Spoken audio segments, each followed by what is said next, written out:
namaste, sat shri akal, adab. Welcome to the episode 4 of Seedhi Baat. I would like to take a moment and thank all our listeners for all the love and support that they have been showering us with since the beginning of this initiative. We also have a list of enlightened and optimistic youth leaders who are going to feature in different episodes of Seedhi Baat. So stay tuned to hear from our youth leaders their views about some really interesting topics. I feel overwhelmed to welcome our guest for this episode. She's not just a very charming and knowledgeable personality, but also an amazing poet. She's the one who has been carrying forward the culture of Punjab very beautifully as a part of her personality since she was born. She is the Miss Talented of 2016 batch of BBS BEC Fatehgarh Sahib. I welcome Miss Taranpreet Kaur, finally a student of CSE at BBS BEC Fatehgarh Sahib. It is commendable how Taran and her family have been carrying forward our beautiful culture so elegantly, even in the era of modernity. She is the part of every cultural program in our college, and I really look up to her in this regard. Today, she will be discussing with us the cultural renaissance, rediscovering Indian heritage and culture. I personally feel that being connected to our culture and values is necessary for our very existence. Culture is the lifeblood of vibrant society. Expressed in many different ways, we tell our stories, celebrate, remember the past, entertain ourselves, and imagine our future. Our creative expression helps us define who we are and helps us see the world through the eyes of others. With this, I would request Taran to start the episode with her views about the importance of culture and how she feels while carrying hers with such elegance and beauty. Thank you so much, Lovepreet, for such a wonderful introduction. And hello to all the listeners of Siddhi Baat. May you all are having a good time in this lockdown. So, today I'm going to talk about Indian culture. So, when we talk about culture, our Indian culture, India is one of the world's oldest civilizations and one of the most populated countries in the world. Throughout the history of India, Indian culture has been heavily influenced by dharmic religions. We all know that India is the birthplace of Hinduism, Sikhism, Buddhism, and Jainism, collectively known as Indian religions. That's why we say, Mera Bharat Mahan.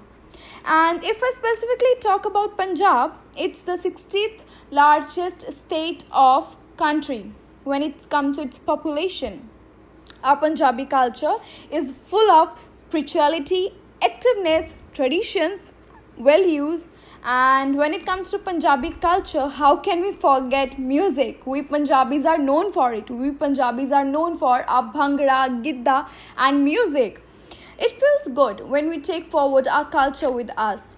I feel we shouldn't forget our roots because we are well known by it. Our Indian traditions, our values, the way we dress, our personality define who we are, who we belong to. Our religion is the one whose meaning is to unite. We don't give importance to caste, religion, or gender. What's important for us is the values, we, ourself, our inner self. Our culture teaches us to think beyond these things. Envy, jealousy, ego, and greed are things which are the biggest enemy of an individual, and these things destroy us from inside. Our culture teaches us to live beyond this because our life is based on values we carry, thoughts we carry, passion, and the purpose too. So I feel that Indian culture is the one who unites us, and we are the one who can take it with us in this modern world, and we should, because we are responsible for this is the biggest responsibility, and we are capable that we can hold it. So I think it's good to be an Indian. Very well said, Taran. In addition to the intrinsic values, culture provides important social and economic benefits as well. With improved learning and health, increased tolerance, and opportunities to come together with each other, I feel culture enhances our quality of life and increases the overall well being for both individuals and communities. Just like Taran said, Bhangra and Gidda are Punjab ki shan. And definitely, when we all come together for performing these dances, We all are full of energy and away from negativity. We come together as one and showcase our culture so proudly. It causes well being to both ourselves and our community. We are able to raise our standards and the standards of our community just by one activity. So good, isn't it?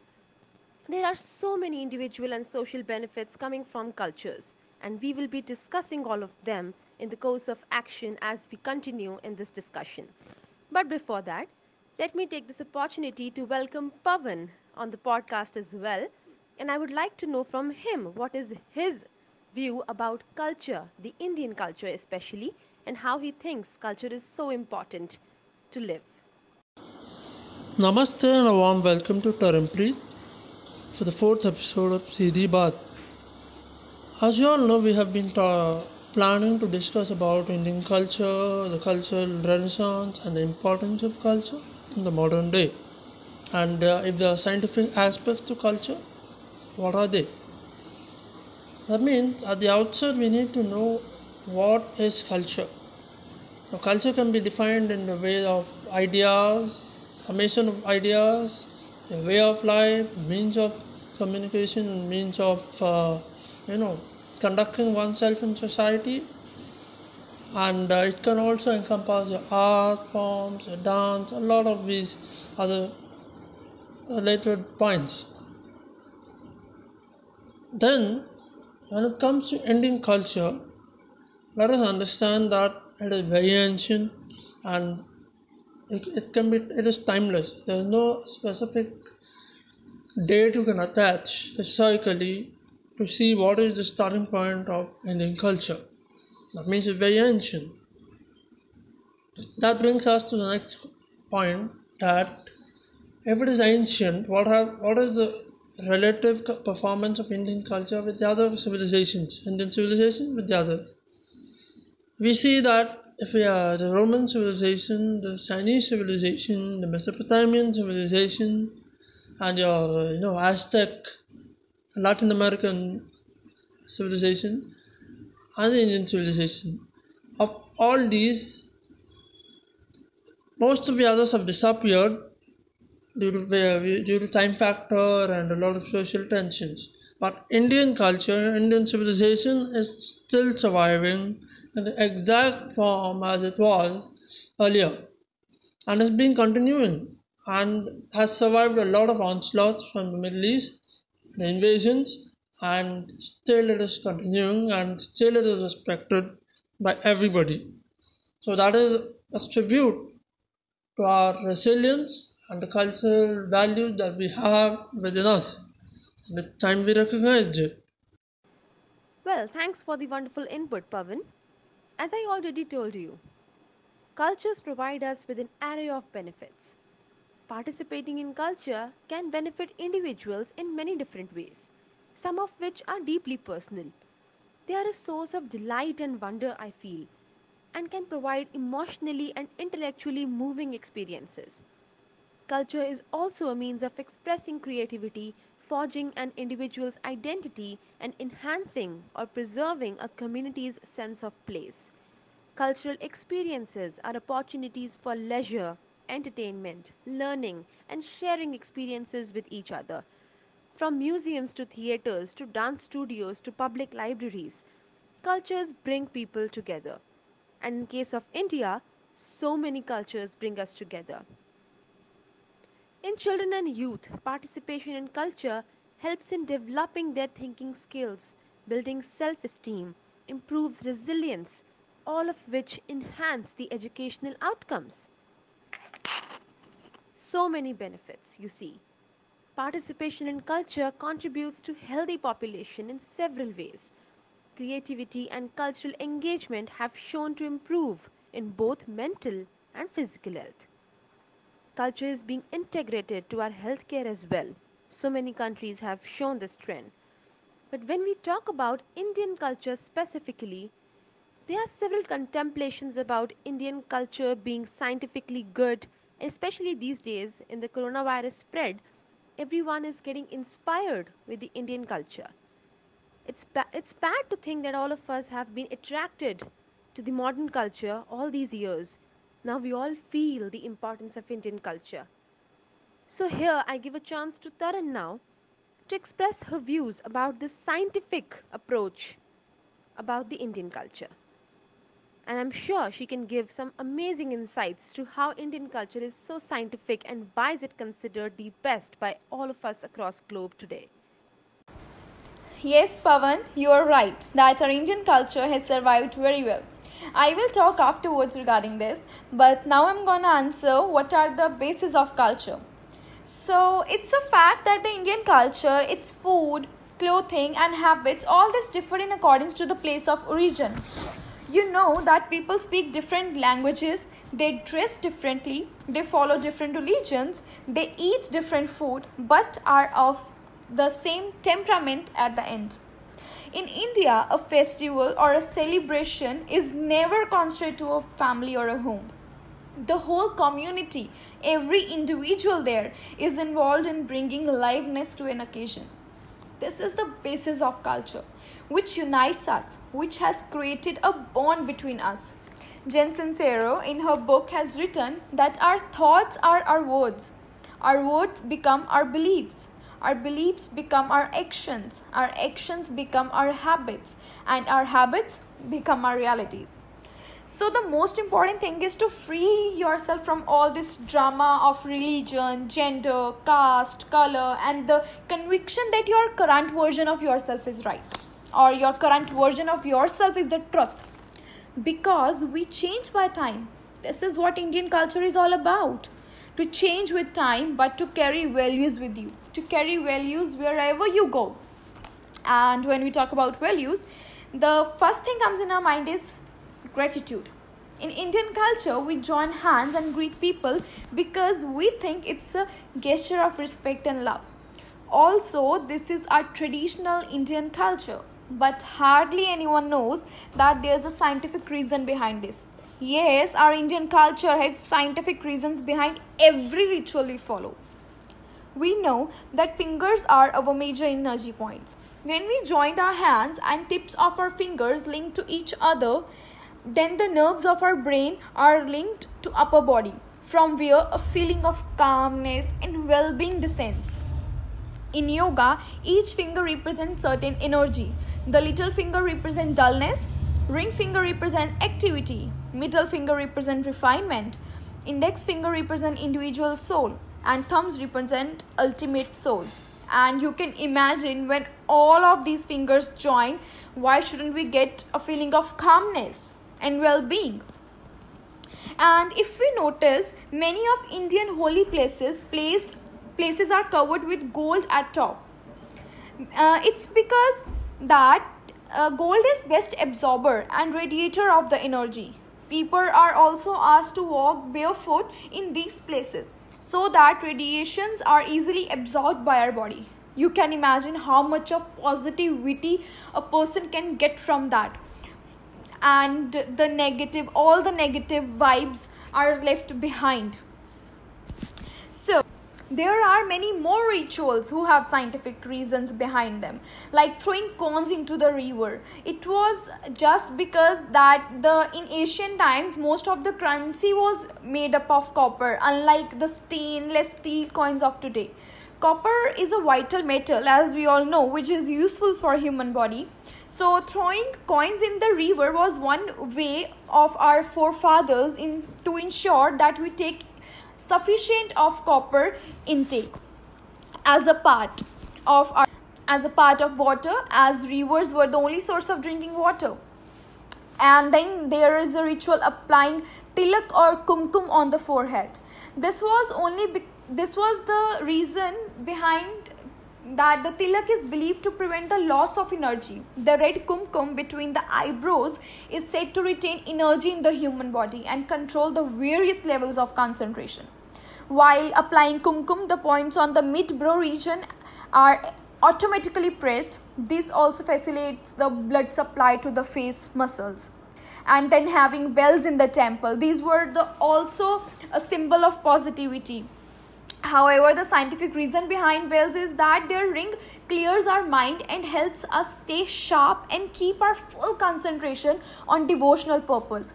These bells are made in such a way that when they produce a sound, it creates a unity in the left and right parts of our brain. You can imagine the moment we ring the bell, it produces a sharp and enduring sound which lasts for minimum of 7 seconds in echo modes. The duration of echo is good enough to activate all the 7 healing centers in our body. Imagine the result in emptying our brain from all negative thoughts. And then there was a ritual to start our food with the spice and end with the sweet. The reason behind this was eating practice is that while spicy things activate the digestive juices and acids and ensures that the digestion process goes on smoothly and efficiently, sweets or carbohydrates pull down the digestive process. Hence, sweets were always recommended to be taken as a last item. And then there was a ritual of sitting on the floor and eating. Even today, when we goes to temple, to gurdwaras, to any holy place, we sit on floor and eat. This tradition is not just about sitting on a floor and eating. It is regarding sitting in the Sukhasan position and then eating. Sukhasan is the position we normally use for yoga asanas. When you sit on the floor, you usually sit cross-legged in Sukhasana or a half Padmasana, which are poses that instantly bring a sense of calm and help in digestion. It is believed to automatically trigger the signals to your brain to prepare the stomach for digestion. And there are many more rituals which have scientific reasons. And if I talk about this, that our culture, our ritual defines what positivity is, then it's true because it defines positivity. And yesterday I was listening to one of this amazing influencer, Jay Shetty. He in his interview said that passion is for you and our purpose is for others. This is exactly what our culture teaches us. Like, take an example, you are having a clay pot with milk and a golden pot having poison. Which one you will choose? Of course, the clay pot having a milk will be ranked higher than a golden one having poison. So it's your outer glamour. It's not your outer glamour, but your inner virtues that make us valuable. We are here to teach someone or maybe to get a lesson from someone. Remember, someone's sitting in shade today because someone else planted a tree a long time ago. So yes, of course, if we have traditions with the scientific reasons, we do have myths too. A myth like you have to take bath after attending a funeral ceremony. It was only because so that we do not get infected from the deceased person. Don't look in broken mirror. It was only because you should not get hurt. And then sweeping the floor in the evening is bad luck. It was not that. It was just to avoid sweeping away something important in the dark. Don't use don't cut nails after sunset. It was only so that we can avoid to hurt ourselves in because at that times there was no light, so people may hurt while cutting their nails. So yes, we have scientific reasons behind rituals. We have some myths too, but still we should always remember that the rituals, the culture, they defines positivity. They always tell us that how you can be pure, how can you make your soul pure, how can you be positive. And as I said, that someone sitting in shade today because someone else planted a tree a long time ago. So if we can give someone anything, we should, because there are many less people who share knowledge, and it's the best thing if we can share our positivity, our healing of soul with our culture, and if we can share our culture with the one who are disturbed right now. Moving on, I have to say that Taran has added some very beautiful aspects to this discussion now. Our Indian culture was always so rich and scientific, but we never valued it until now, when the world is citing examples of our practices, from greeting people with a contemporary physical gesture namaste to Atithi Devo Bhavah. We have been so emotionally and socially involved but physically distant right from the start. And now, these customs seem to be life saviors in the time of pandemic. Culture helps us build social capital, the glue that holds communities together. By bringing people together, cultural activities such as festivals, fairs, or classes create social solidarity and cohesion, fostering social inclusion, community empowerment, and capacity building. This enhances confidence, civic pride, and tolerance. The social capital created through culture increases with regular participation in cultural activities. Cultural engagements also play a key role in poverty reduction and communities at risk strategies. Culture is important to the vitality of communities. The culture sector helps support the economy through direct or indirect job creation also. It also helps us spur the innovation in other sectors in the form of productivity advancements, regional developments, community branding, and increased local tourism. The culture sector is the foundation of job creation and tourism. Culture makes a significant contribution to the tourism industry right now. The many festivals and events hosted each year in so many corners of our countries invites visitors from outside and allows them to enjoy and celebrate the Indian culture. I think Taran has done an incredible job as she explains the scientific reason behind so many cultures, so many traditions in Indian culture basically. And also her say that superstition should not be confused with culture is very important, because at some point we might ignore and avoid our superstitions, but our culture cannot be avoided. And definitely to confuse our culture with superstition would be the biggest mistake that we can do. After hearing such good things from her and after my interpretation about the importance of Indian culture and why people are moving away from their culture as they become modern, now I would like to hear from Pavan what is his view about the importance of culture in one's life and how does he think we should embrace our culture as we move forward, as we march towards the modern world. Well, Taran, I think nobody can cover the whole issue in that detail that you have, and very have put it in a very brilliant way. From going about yoga, to the use of copper, to the use of pottery, clay, and even talking about various food food form, and even the way to sit, and why one is asked to sit on the floor and eat from his hand. A lot of ways, and I don't know if I can add much. But I do have some points to add. If you look at most of the houses in the south of India, in the 5 states, you will find that a lot of these houses have a certain plant called the tulsi in their backyard. Why is it? Most women pray to that plant, but not because it's some deity and all that, but it has medicinal properties.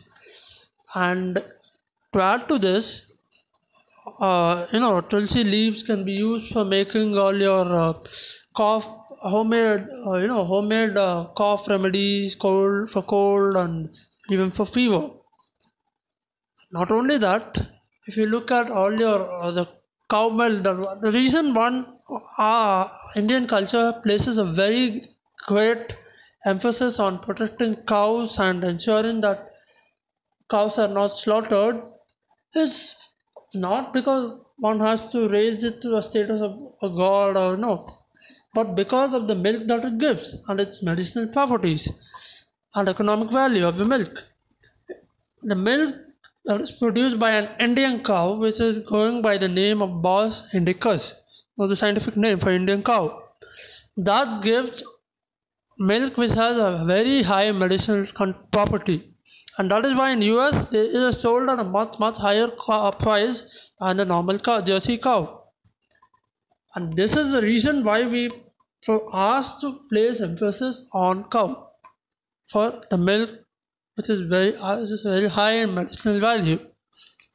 And that's not it. When you look at the way temples are built, and most parts of South India, you'll find temples very old temples are too, and at a very special location. You don't find, you will not understand why it is in that location. But if you look at the science of it, a temple is built in a place where there is a lot of energy emanating, and to imbibe that energy for normal people, you build a temple over there by installing a deity over there, and that is the basis for having temples at a particular point and not everywhere. And there is also a lot of science in the art of temple building.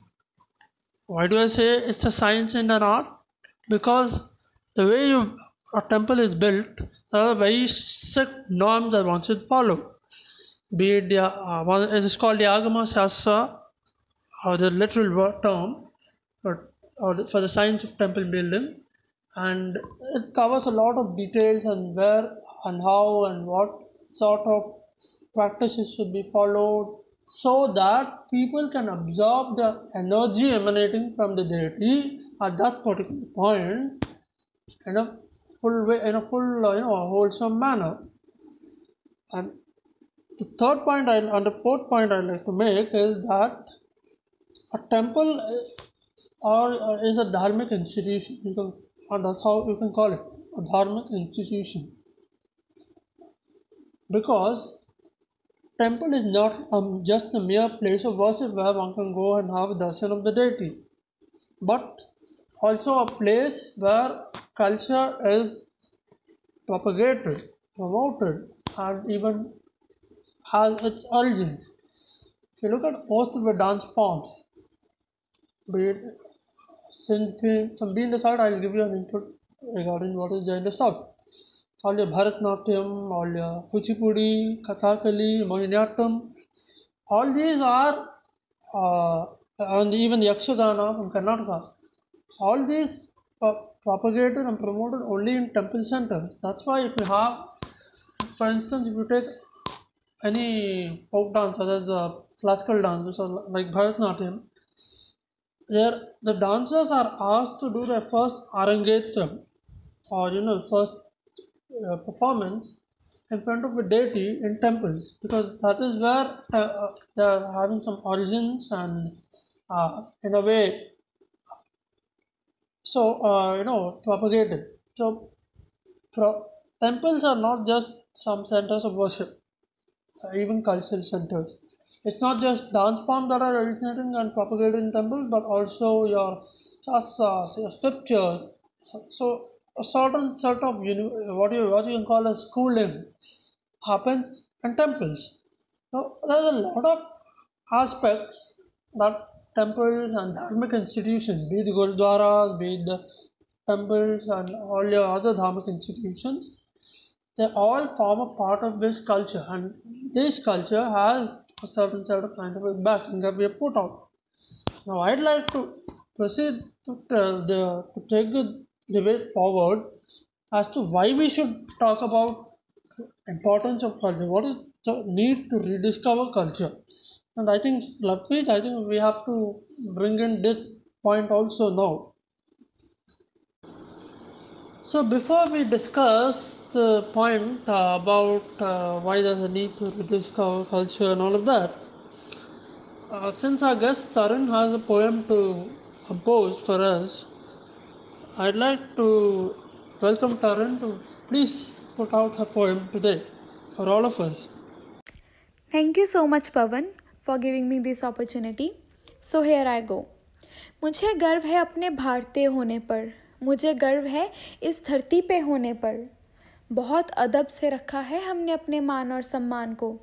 जल उठते हैं अगर छेड़ता है कोई भी हमारे स्वाभिमान को। हिंदू, मुस्लिम, सिख, ईसाई हम सब एक दूसरे में बसते हैं। तुझे एकजुट होकर जवाब दे सकते हैं, फिर चाहे आपस में कितना भी झगड़ते हैं। जानती हूँ कहीं ना कहीं आज ये सब पीछे छूट रहा है। इस दौड़ में ये सबसे आगे निकलने की चाहत में हमसे हमारा अपनापन टूट रहा है। लेकिन फिर भी त्योहार हम सब मिलजुल कर मनाते हैं। आदर करते हैं एक दूसरे के धर्म का और इकट्ठे बैठकर खाना भी खाते हैं। कोई छोटा बड़ा नहीं हमारे लिए, हम सबको बराबर बताते हैं। जिंदगी में कुछ पाएंगे या नहीं भला कौन जानता है। जिंदगी में कुछ पाएंगे या नहीं भला कौन जानता है। कल कैसा होगा हमारा बस एक वो किस्मत लिखने वाला पहचानता है। मत डर इस बात से कि लोग क्या कहेंगे। मत डर इस बात से कि लोग क्या कहेंगे। अरे हम भारतीय हैं जनाब और भारतीय ही रहेंगे।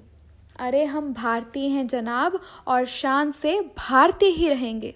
धन्यवाद। Well, that was such a beautiful poem, Tarun.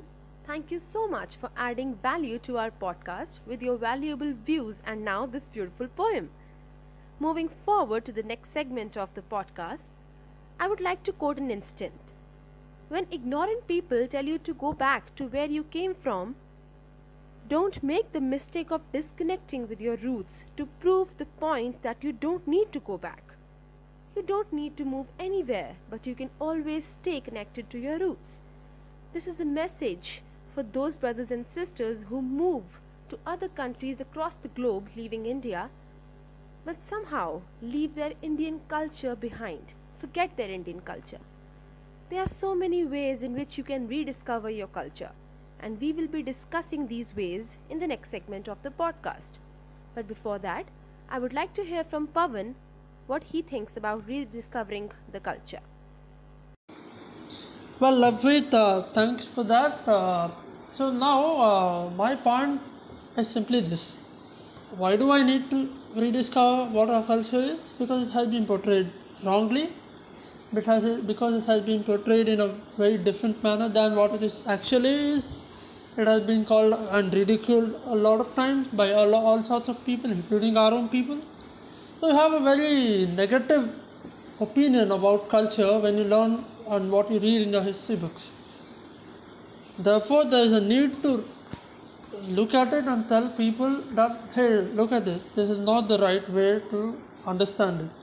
There's so many other aspects of it, there's so many beautiful aspects and so many positive aspects of your own culture, your heritage. Be it in the Sikh, be it in Hindu, be it in the Muslim, be it in the Indian culture, the Bharatiya Sanskriti jo hai, it is very receptive, very to new ideas. It has also been receptive to a lot of mixture, and you have also had a lot of diverse groups within the Bharatiya fold, so to say. And if you, it comes out as a natural problem that a lot of people criticize, all your holy books, so to say, or be the Gita, be it the Guru Granth Sahib of Sikhs, or even the Mahabharata or the Ramayana.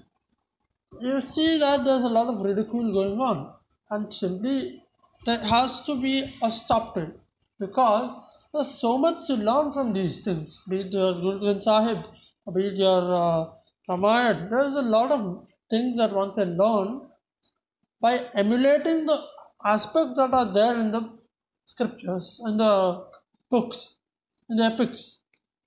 And it came to me as a thought because when I joined in the university, there used to be a lot of this thing, panning about why there should not be any, what is religion about, there's nothing in religion, nothing, I agree there's nothing in religion, but there's a lot when it comes to culture. And culture does not mean religion at all. Therefore, I'd like to say, put out my premise by saying that there's an attack from the rationalists saying that this is not rational, there's no scientific basis. They've just discredited their points. And the other point is that there's a lot of talk about culture not being, Indian culture not being very acceptive or receptive. Well, we gave Parsis the shelters when they escaped from Iran during the early Mughal Muslim invasions, when Mesopotamia was all captured. We gave Jews, asylum in India. We gave even the Sikh fold came out of the bigger Hindu fold because it thought it would be there should be something new to it. And no, you can't just stay on with what is there. So therefore, there are a lot of good things that Indian culture teaches. Now, because of the coronavirus pandemic, everybody is saying don't shake hands. Well, we have always believed that you should never shake hands, and the best way to greet is to use fold hands and say namaste. And now the whole world is following it. So, there's a lot of things that are projected that culture is bad or what Indian culture is all disoriented.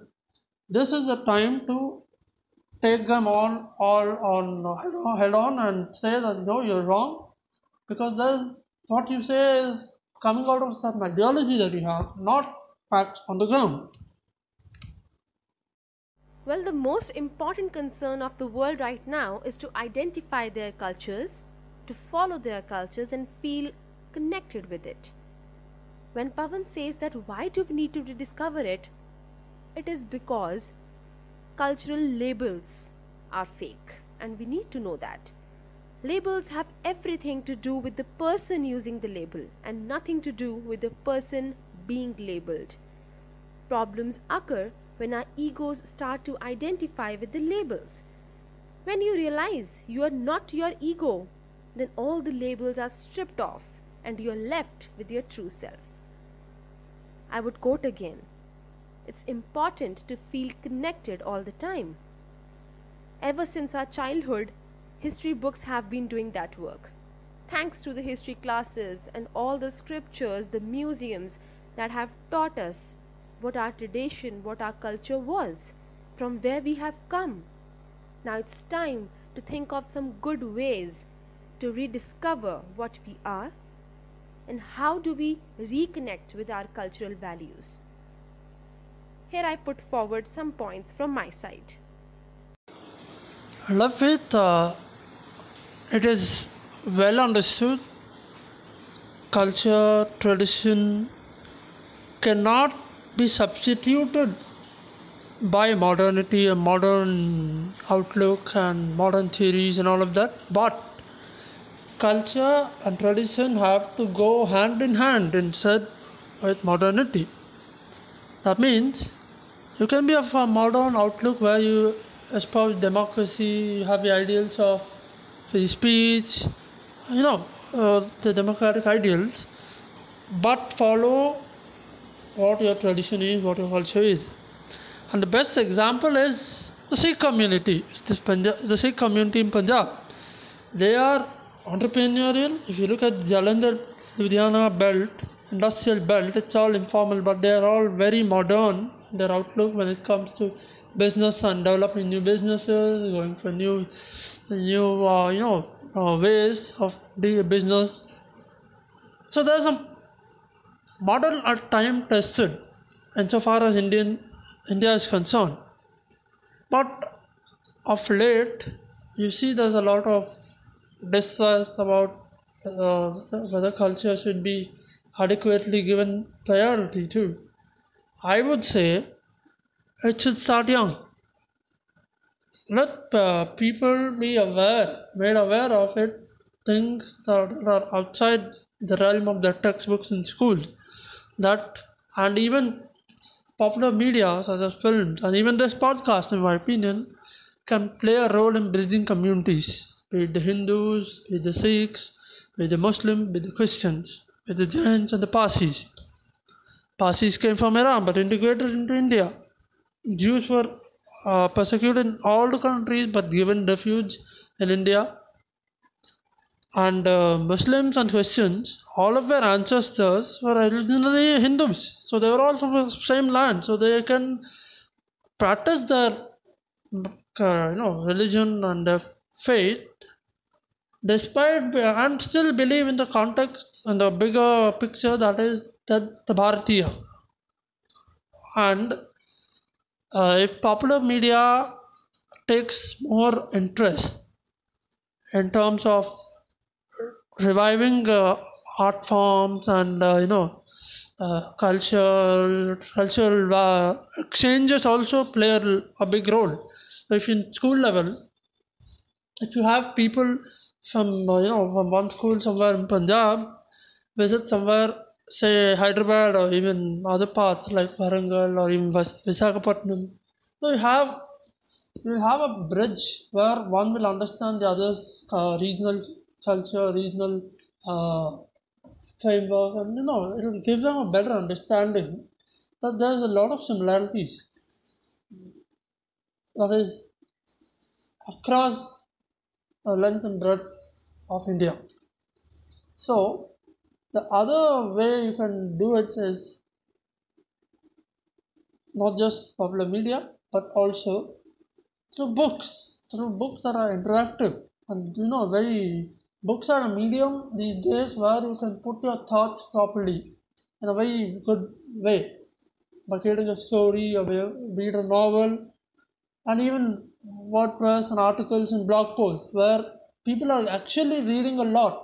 So if you take a estimate of all your youngsters and ask them how many know about Guru Nanak's birthplace and where Guru Nanak was born, many will say that he was born in a particular place which is now in Pakistan, in Talwandi, and also, if you ask them then about what do they know about Sikhism, it will be very little. They would say there's a Gurudwara, there's a Guru Sahib, and all of that.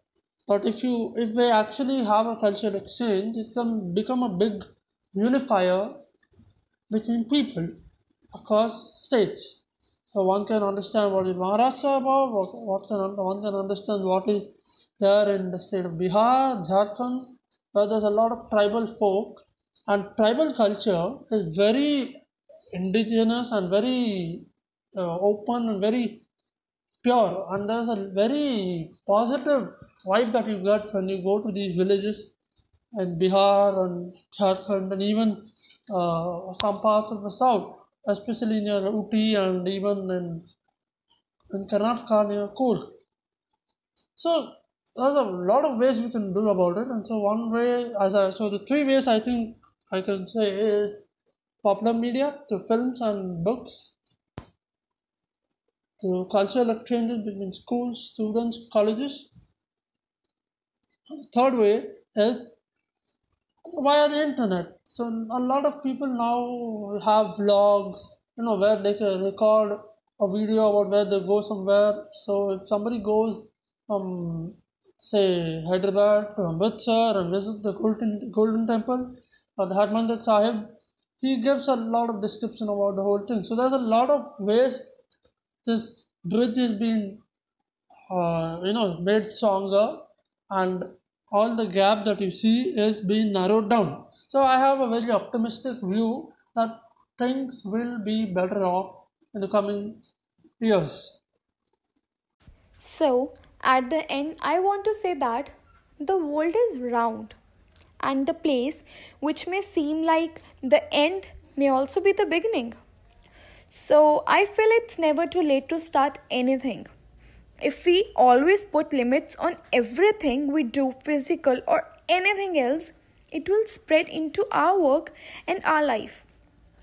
There are no limits, there are only plateaus, and we must not stay there, we must go beyond them. And if we feel we want to discover the world, we should. We should not wait for opportunities to come.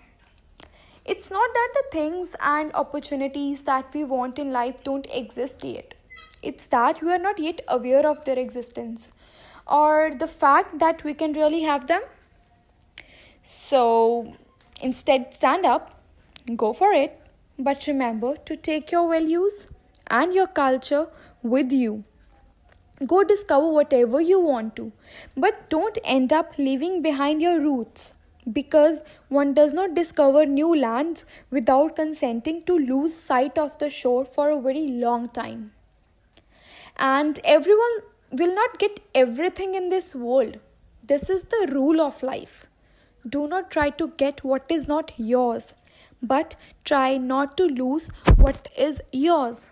So be with your roots, be with your values, don't lose them because you are not getting anything. Thank you.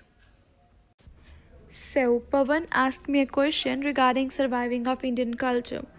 On that point, I want to say that thanks to our parents, grandparents, forefathers who carried the culture so smoothly, so efficiently that we and our generation is able to follow it. But here's what the question arises, where the question comes up that there are many peoples who don't know the reason behind these rituals we follow, and we as a new generation want answer for our every question, and otherwise we deny to follow it. This is where we lag behind, and these questions do not arise from the minds who don't follow it. These questions arise from the mind who don't follow it. You might have listened people saying that the one who follow holy books don't question. Instead, those who don't are the one who are against them. Those who read those holy books get every answer to their question. And our parents, grandparents did it. That's why our culture is surviving till now. But how many of us to read these holy books? I'm talking about our generation. I'll tell you the answer. Very few. We don't even try to. Because of which we are confused. We are so much confused in our life, in the situations, in the conditions we are, that we are not able to tackle all those. We don't have answer for our questions, and we are unable to survive in our culture. That's why we run after another culture. We run after following another people. We don't care about the values. And we are unable to move forward with our culture, which is very disturbing. So I feel we should start valuing it. If we can't follow it, who we are to even deny it? Thank you for so many wonderful insights and such a positive ending, Miss Tarun. You have indeed described the strength of culture and the happiness of owning it, calling it ours. Pavan, thanks a lot. The reference that you gave for the Punjabis and Sikhs, it has indeed filled my heart with pride and happiness, just like any culturally motivated person would feel. But more than a very individual sense, what we need right now is to feel and live the culture and its pride together as one, as Indians. Undoubtedly, we are all different at so many levels, and all of us are following and practicing entirely different faiths and beliefs. But we are still identified as Indians. Indians, relishing the individual cultures and adding our own colors to the overall Indian culture, making it so vibrant, so attractive, and so scientific also. Thanks for joining us on this beautiful journey of rediscovering our culture. I hope all of us are motivated to embrace the very foundation of our existence, which we were otherwise forgetting. We will see you in the next episode of Seedhi Baat. Till then, signing off on a very positive note, this is your host, Lovepreet Kaur.